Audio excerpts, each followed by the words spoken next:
contribution namin, dinagdagan niya ikaw, wala! Oh, tama ka. Grabe talaga mga ka-idol, no? Saan kaya ang utak nitong matanda na to? Si Bongbong Marcos daw ang dahilan bakit tumaas ang pensyon na 1,000. Wala daw nagawa si Duterte sa pensyon ng SSS. Alam mo, matanda ka, wala kang alam, ha? 2017, sino ang presidente noong 2017? Si Duterte, tignan mo to. Ulupong ka. Sa atin pa ring top story, aprobado na ni Pangulong Duterte ang 1,000 dagdag sa SSS pension. Gayunman, may dagdag na kontribusyon ang mga miyembro ng SSS pagsapit naman ng Mayo ng kasalukuyang taon.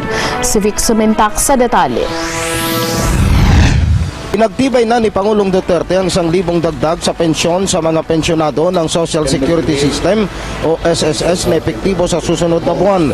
Sinabi ni SSS Chairman Amado Valdez na batay sa desisyon ng Pangulo, kailangan na dagdagan din ang kontribusyon ng mga SSS members ng 1.5% na magsisimula sa May 2017. Ayon kay Valdez, layunin ng SSS contribution increase upang